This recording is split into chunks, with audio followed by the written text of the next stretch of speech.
Praise the lord. ఈ దిన దైవ వాగ్దాన ధ్యానము. యెహోవా ఉత్తమమైన దానిని అనుగ్రహించును, మన భూమి దాని ఫలమిచ్చును.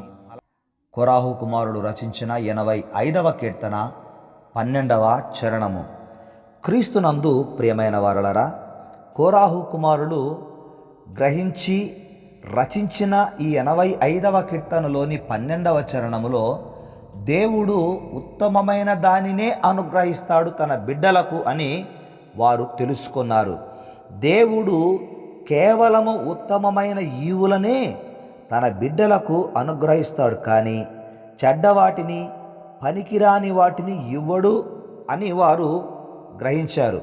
ఈరోజు దేవుడు నీకు బయలుపరిచిన వాగ్దానము, దేవుడు నీకు ఉన్నతమైనది, ఉత్తమమైనది అనుగ్రహించును. దేవునికి స్తోత్రం.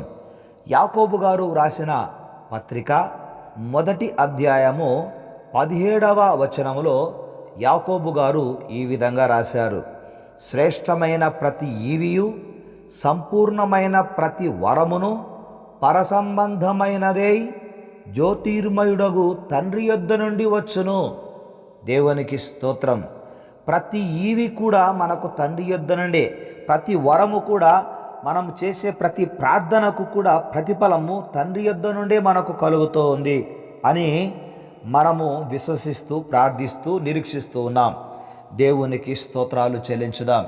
క్రీస్తునందు ప్రియమైన వారలారా, యెహోవా ఉత్తమమైన దానిని అనుగ్రహించును అనేటటువంటి మాటను గమనించినప్పుడు, పరిశుద్ధ గ్రంథములో మనము అనేక విషయాలను వింటున్నప్పుడు యేసయ్య బోధించిన బోధలో ఆయన ఒక సందర్భంలో మరియా మార్తల కుటుంబాన్ని దర్శించినప్పుడు, ఆ మరియా మార్తల కుటుంబంలో యేసు ప్రభు కూర్చొని ఆయన మాట్లాడుతున్నప్పుడు మరియా యేసయ్య పాదాల యొద్ద ఆయన మాటలు వింటూ ఉంది. మార్త కొద్దిగంత కోప్పడి, ప్రభువా, మరి నేను ఒంటరిగా పనిచేయుట, నా సహోదరి నన్ను విడిచిపెట్టినందుకు నీకు చింత లేదా? నాకు సహాయము చేయుమని ఆమెతో చెప్పుమని మార్త యేసయ్యకు చెప్పినప్పుడు యేసయ్య మార్తతో ఒక మాట అన్నాడు: మార్తా మార్తా, నీవు అనేకమైన పనులను గూర్చి విచారణ కలిగి ఉన్నావు, తొందరపడుచున్నావు, కానీ అవసరమైనది ఒక్కటే. మరియా ఉత్తమమైన దానిని ఏర్పరచుకొనను అని యేసు ప్రభు చెప్పాడు. మార్తతో యేసయ్య చెప్పిన మాట, మరియా ఉత్తమమైన దానిని ఏర్పరచుకొనెను. దేవుడు నీకు ఈ దినమిచ్చిన వాగ్దానములో ఉత్తమమైన దానిని అనుగ్రహించాడు. అనుగ్రహిస్తాడు కాదు, అనుగ్రహించాడు. ఏమిటి ఆ ఉత్తమమైనది? ఆ ఉత్తమమైన దానిని, ఉన్నతమైన దానిని దేవుడు నీకు అనుగ్రహించినందుకు నీవు దేవునికి కృతజ్ఞుడవై ఆ దేవుని స్తుతిస్తూ, ఘనపరుస్తూ జీవించాలి. ఏమిటి ఆ ఉత్తమమైనది? ఒక 3 విషయాలు నేను మీకు తెలియచేయాలని ఆశపడుతున్నాను. ఏమిటి ఉత్తమమైనది అంటే, 1, దేవుని నామము ఉన్నతమైనది, దేవుని నామము ఉత్తమమైనది. 54వ కీర్తన 6వ చరణములో ఈ మాట వ్రాయబడింది. 54వ కీర్తన 6వ చరణములో యెహోవా నామము ఉత్తమము అని వ్రాయబడి ఉంది.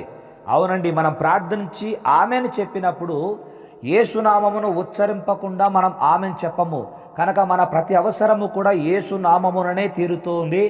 ఆ నామము అన్ని నామముల కన్నా పై నామము, ఆ నామమే ఉత్తమమైన నామము.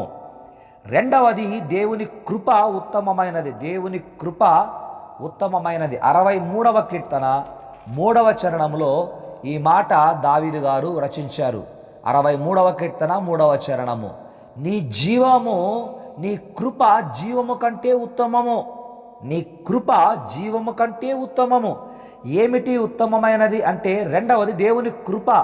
ఈ 2024వ సంవత్సరములో 2వ మాసములో 20వ తేదీ వరకు నేను భూమి మీద ఉన్నామంటే కేవలము దేవుని కృప. ఆ కృప అంటే మనము అడిగిన దానికంటే, ఊహించిన దానికంటే అత్యధికముగా, ఉచితముగా ఇవ్వడమే దేవుని కృప. ఆ కృప నీ పట్ల ఉన్నది గనుక నీవు దేనికి భయపడవలసిన అవసరం లేదు. ఇక 3వది దేవుని చిత్తము ఉత్తమమైనది. దేవుని చిత్తము ఉత్తమమైనది. రోమాపత్రిక 12వ అధ్యాయము 2వ వచనములో పౌలు భక్తుడు ఈ మాట రాస్తాడు. మీరు ఈ లోక మర్యాదను అనుసరింపక ఉత్తమమును అనుకూలమును సంపూర్ణమునై ఉన్న దేవుని చిత్తమేదో పరీక్షించి తెలుసుకున్నట్లు మీ మనసు మారి నూతన మగుట వలన రూపాంతరం పొందుడి. ఏమిటి ఉత్తమమైనది అంటే దేవుని యొక్క చిత్తము ఉత్తమమైనది. నీ జీవితంలో ఆ దేవుని చిత్తము నెరవేర్చబోయే సమయం ఆసన్నమైంది కనుక దేవుడు నీకు ఉన్నతమైనది ఉత్తమమైనది అనుగ్రహించి ఉన్నాడు. ఏమిటి ఆ ఉన్నతమైనది ఆ ఉత్తమమైనది అంటే, ఒకటి దేవుని నామము ఉత్తమమైనది, రెండవది దేవుని కృప ఉత్తమమైనది, మూడవది దేవుని చిత్తము ఉత్తమమైనది. దేవుని చిత్తమే నీ జీవితములో సిద్ధించునుగాక. ఆమెన్. ప్రార్థన చేద్దాం. పరిశుద్ధుడైన మా తండ్రి, మీకు వందనాలు స్తోత్రాలు చెల్లిస్తూ ఉత్తమమైన దానిని మీరు మాకు అనుగ్రహించినందుకు యేసునామమున కృతజ్ఞతలు చెల్లిస్తూ ప్రార్థించినవన్నీ పొంది ఉన్నాము తండ్రి. ఆమెన్.